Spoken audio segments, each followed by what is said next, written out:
Aquele vídeo que todo mundo sabia que uma hora ia chegar, meu amigo, mas chegou mais rápido do que a gente imaginava. Notícia da madrugada deste sábado, né, de sexta para sábado, e que a gente já traz aqui logo no início da manhã, aqui no canal Raiz Tricolor. Miguel, o jogador Miguel, segundo informam várias fontes diferentes, está entrando na justiça, ou deu entrada num processo judicial contra o Fluminense, alegando falta de pagamento do aumento salarial que estaria no contrato e recolhimento do FGTS. Bem, eu tinha um vídeo gravado que talvez seja publicado ao longo do sábado, falando justamente das novas camisas. Eu já estou usando uma delas, inclusive, que eu comprei. Tá gravado e eu vou publicar assim que der, mas a notícia tem prioridade. Vamos pro giro de notícias plantão e a gente fala um pouco mais sobre tudo isso. Você vai entender tudo que você precisa entender da maneira que a gente sempre traz aqui no canal, olhando os dois lados, mas também sem ficar em cima do muro, né? Vambora, roda aí a vinheta do giro de notícias plantão.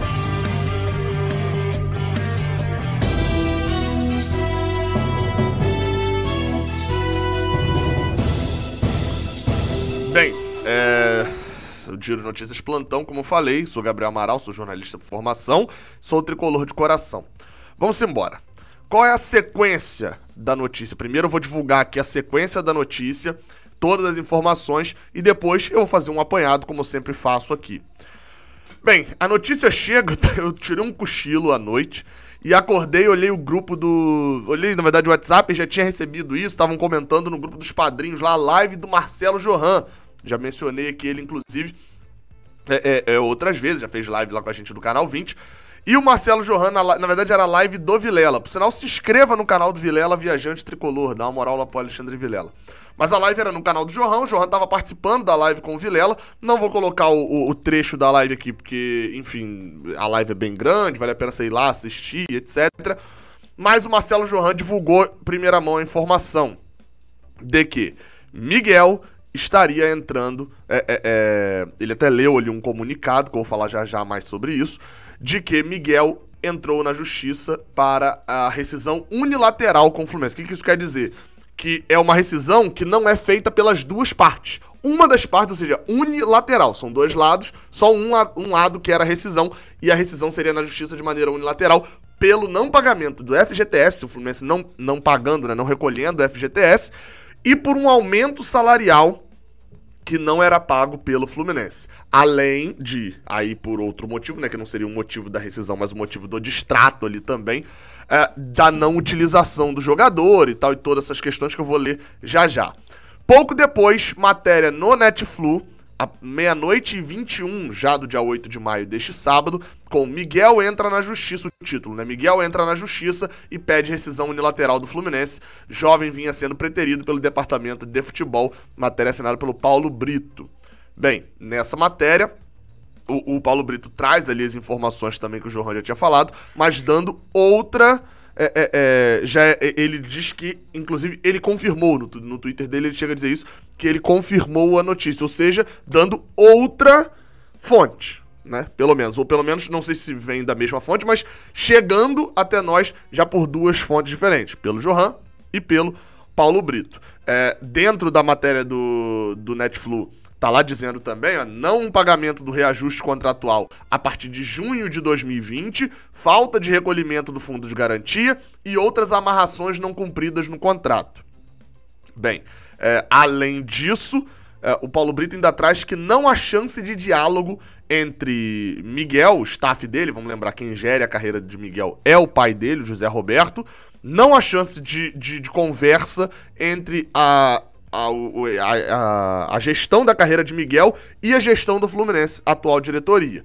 Até tem um trecho aqui que diz: inconformados pela forma como o Meia foi preterido nos últimos anos, desde que subiu para os profissionais, os representantes de Miguel irão até as, abre aspas, últimas forças, segundo um deles revelou ao site, para buscar os direitos do jovem. Bem, logo depois disso, mais uma questão. O Bruno Oliveira, que é do canal Pitaco Tricolor, é o canal aqui no YouTube, mas ele revelou no Twitter, mas vale lá você dar uma olhada também no canal Pitaco Tricolor. Bem, o Bruno Oliveira no Twitter colocou a seguinte imagem, recebida, que está aqui na tela agora. Imagem essa, segundo ele, atribuída ao José Roberto, pai do Miguel, como diz ali no contato ali do WhatsApp, um print do WhatsApp e mensagem recebida nesta sexta-feira à noite, né, às 11h49. Vou ler um trechinho aqui e já eu comento, né? Por atraso no pagamento de um reajuste salarial contratual há aproximadamente 12 meses, Miguel entra na justiça contra o Fluminense e pede rescisão indireta. O reajuste salarial deveria ser concedido em junho de 2020. Além da não concessão do reajuste contratual, o Fluminense deixou de recolher vários meses do FGTS do atleta. Por isso, o pedido de rescisão indireta junto à Justiça do Trabalho do Rio de Janeiro.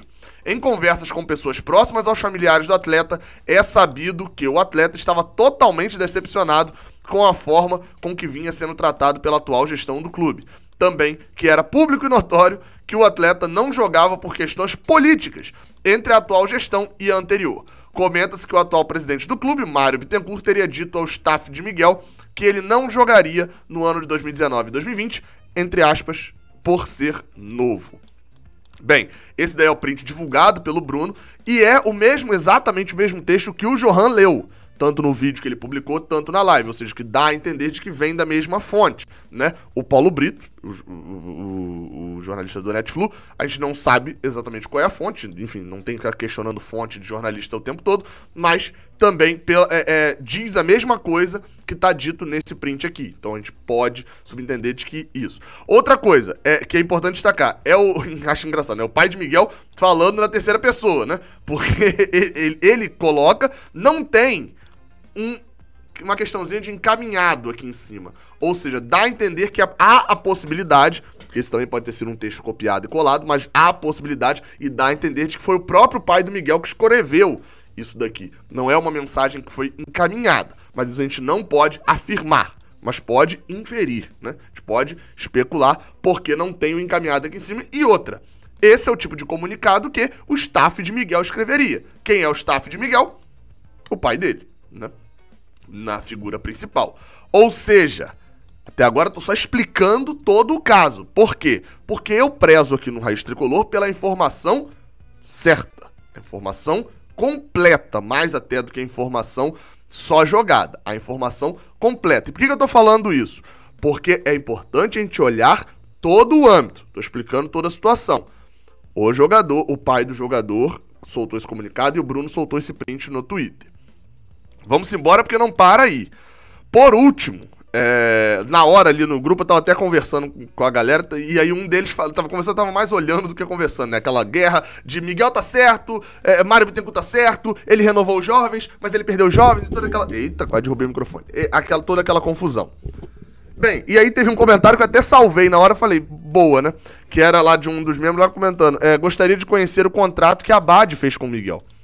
Bem, passa um pouquinho de tempo, o Pedro Arthur Salles, que eu não sei se ele já se formou, mas ele tava estudando jornalismo, tinha um canal aqui no YouTube há um bom tempo chamado Um Tricolor, já passou por Explosão Tricolor, eu não sei se ainda tá, mas estava no Sport News Mundo, enfim, se não for jornalista, tá se formando jornalista, e não tem muito perfil meu aqui de que não é um cara que procura dar informações exclusivas e etc. Porém, neste caso, trouxe uma informação que é importante a gente colocar aqui, mas sempre lembrando, não é uma pessoa que eu uso muito como fonte, porque, como eu falei, não é uma pessoa que normalmente traz informações. Porém, pelo que já tem, pelo histórico de onde passou e etc, e até pelo estudo, vale a gente colocar aqui. Bem, o Pedro Arthur tuitou o seguinte: anda um pouco afastado da função, mas vem informar com seriedade que o Fluminense irá perder Miguel por falhas de Abad. Mário irá pagar a conta. Entenda. Miguel sempre foi tratado como uma das principais joias do Fluminense e do futebol brasileiro. Quando entrou no jogo de volta das oitavas de final da Copa do Brasil contra o Cruzeiro, em 2019, o jogador sequer havia contrato profissional. Na época, o jogador recebeu propostas de clubes europeus, mas mais fortemente do PSG. Na ocasião, o atleta poderia se transferir de graça, já que não possuía vínculo algum com o clube. Abad, em atitude desesperada, correu atrás disso para segurar o jogador. Vindo de uma gestão muito criticada, a ponto do mesmo antecipar as eleições do clube em 2019, uma perda como essa poderia coroar com a fama popular de pior presidente da história do Fluminense.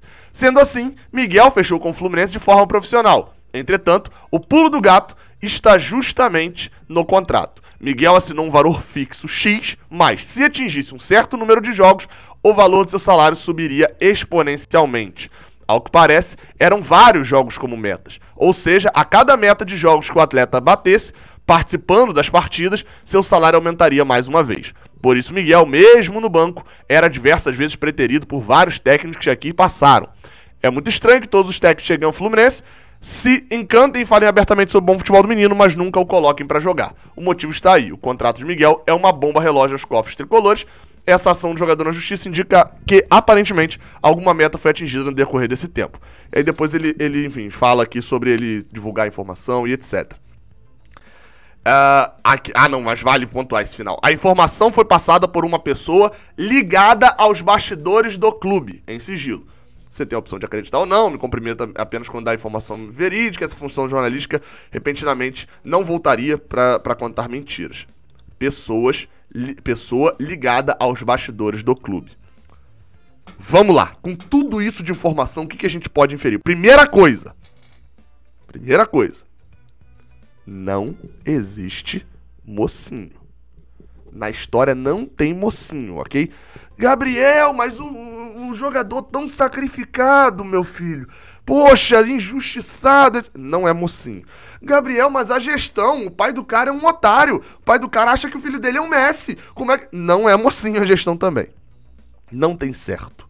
Não tem certo. Provavelmente, a gente não vai ver nesse sábado, já que a gente já viu o pai de Miguel se manifestando, né? Mandou o WhatsApp, provavelmente mandou pra muita gente, etc. E toda a informação sendo repassada pelo lado de Miguel nessa história. A gente agora precisa ver qual vai ser a justificativa do Fluminense. Bem, se o Fluminense for pelo lado da justificativa que o Pedro Arthur falou no tweet, que é: o contrato foi muito ruim do Abad e agora a gente está só pagando a conta do contrato do Abad. Tá muito ferrado. Porque isso não é justificativa. Se tem, paga. Ou não bota pra jogar. É isso. Mas se botou, paga. Não tem motivo pra isso. E outra, vem a públicos. Mas aí é difícil. Pra atual gestão não costuma se comunicar muito com o torcedor. Provavelmente a gente não vai ver uma nota oficial nesse final de semana. Por quê? Já que a forma como a gestão Mário Bittencourt prefere se comunicar com o torcedor é sempre através de uma nota oficial com linguagem dúbia e escrita de uma maneira muito difícil que 99% dos torcedores não conseguem entender. Mas a gente não deve ver porque é um caso jurídico e normalmente o Fluminense não comenta questões jurídicas e tal enquanto estão em andamento, dessa forma assim. Mas também não duvidaria de uma nota não oficial. E até deveria ser feita, mas com alguém botando a cara pra falar. Também não é muito o que a gente vê na gestão Mário Bittencourt. É muito mais fácil soltar a informação para a informação ser replicada. Se tinha aumentos no salário de Miguel e era abusivo, era isso tudo, por que Mário Bittencourt deixou de pagar esses aumentos? E liberou para o jogador entrar em partidas que não tinham nada a ver. Porque vamos lembrar, Miguel joga muito pouco pelo Fluminense. Muito pouco. Muito pouco mesmo. São poucos jogos, deveria ser mais testado. Eu concordo com isso tudo e já falei aqui várias vezes. Ah, Gabriel, mas você não diz que Miguel é craque. Sim, porque eu não vi ele jogando no profissional direito. Parece ter qualidade. Não rendeu com o Odair e tal, mas eu não vi ele jogando direito. Agora, por que então, se tem esse negócio, por que foi aceito que Miguel entrasse em vários jogos? Como, por exemplo, entrou 1 minuto contra o Atlético Paranaense, naquele 3-1, a despedida de Odair Helma. Porque ele entrou 16 minutos contra o São Paulo, esse ok. Fazia sentido a entrada dele pro Fluminense tentar a vitória. Ele entrou também em 31 minutos no jogo contra o Atlético Goianiense aqui do Maracanã. Entrou 16, entrou 1 minuto contra o Flamengo, na final do Carioca, 1 minuto. 1 minuto.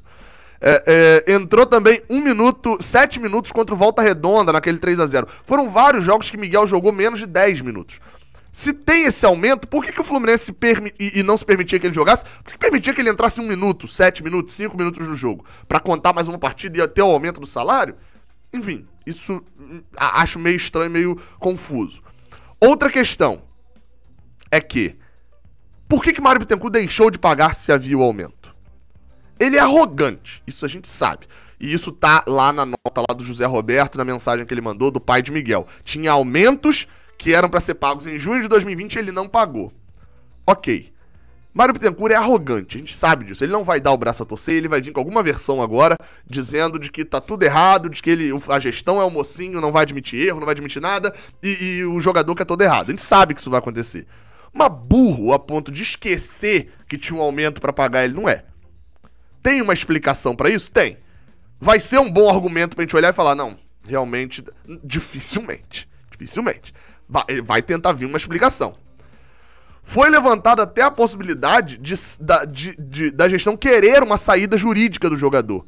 Porque vamos lembrar, o caso Scarpa é igualzinho ao caso Miguel no sentido geral, não no detalhamento do fato. O que é? O jogador insatisfeito no clube, no caso de Scarpa estava insatisfeito inclusive com a torcida, não recebeu, saiu juridicamente. E a torcida até hoje condena muito Scarpa, o que eu não concordo muito. O cara trabalhou, tem que receber. E se não recebeu, pode sair, né? Enfim, e provavelmente muitos dos que condenam o Scarpa vão ter um sentimento diferente agora com o Miguel por outras questões. Bem, outra coisa é que... pra concluir. Ou seja, dessa forma a gestão já sabe... Assim, era fato público e notório, todo mundo sabia disso, eu abri falando o vídeo disso. Miguel não ia ficar no Fluminense, tava muito claro, o contrato tinha mais um ano de contrato e a gente só tava esperando a hora que isso ia acontecer dele não ficar no Fluminense. Todo mundo sabia disso. Todo mundo sabia disso. Quem não sabia tava sem saber das coisas, tava aéreo demais. Dessa forma, ele sai de uma maneira jurídica e a gestão consegue se proteger do tipo, olha o caso Scarpa aí, ó, você não odeia Scarpa? Odeia Miguel também. Bem, esse caso não deve inicialmente ir pra grande mídia. Não vai estar amanhã no Sport TV, na ESPN. Acho que de início não deve acontecer isso, pelo menos. Ou seja, vão surgir informações de tudo quanto é lado a partir de agora. Então, o pedido que eu vou fazer pra você é, neste sábado, se acalme e use a razão. Use a razão. Lembre-se, não existe mocinho. Hoje, nesse momento da publicação desse vídeo, a gente só tem a versão de Miguel e a versão dele canta Miguel como mocinho. Não é. Amanhã, provavelmente, a gente vai começar a circular informação defendendo, entre aspas, ou com a versão da gestão. A gestão também não é mocinho. Tem erros claros dos dois lados nessa situação. A gente precisa saber agora as duas versões e entender de fato de quem é o maior erro. Mas, sabe quem se ferra mais, no fim das contas? O Fluminense. A gente volta quando tiver mais informações sobre o caso Miguel. Vídeo de 17 minutos, tentei dissecar tudo, espero que você tenha gostado. Se você gostou, deixa o like aqui embaixo. Tentei trazer todos os pontos que foram abordados, o vídeo está sendo feito de madrugada, com todas as informações. Espero que você tenha gostado do vídeo. Meu objetivo aqui não é defender A ou B, não tenho rabo preso com ninguém, sempre gosto de deixar claro isso. Faço o meu trabalho, quem mantém o meu trabalho é quem me assiste. Então se eu deixar o meu rabo preso com alguém, com alguma pessoa, com alguma fonte, com alguma coisa, se eu deixar meu rabo preso lá, invariavelmente uma hora você vai parar de me acompanhar. E esse não é o meu objetivo, que você pare de me acompanhar, porque é você que mantém o meu trabalho, não é o rabo preso. Sei que vocês gostam muito das minhas opiniões, eu nem trago tantas informações em primeira mão aqui, dificilmente faço isso, então eu sei que vocês se mantêm aqui pela forma como eu passo a notícia e as minhas opiniões, e não pela notícia que eu trago. Fico agradecido por isso, e vou fazer novamente o pedido. Use a razão. Use a razão. Preste bem atenção em tudo que é falado. E aí tire as suas conclusões. Bem, tendo novidades a gente volta. Saudações tricolores. Vou deixar aqui do lado 2 vídeos. Não tendo novidades no sábado, tem o vídeo das camisas, né? Eu fiz o vídeo, todo o trabalho aqui. Achei que ia ficar show de bola pro sábado, mas aparentemente não, né? Mas enfim, não tendo novidades, o vídeo sai no sábado ainda. Saudações tricolores, até a próxima. Valeu, tem 2 vídeos aqui do lado. Valeu.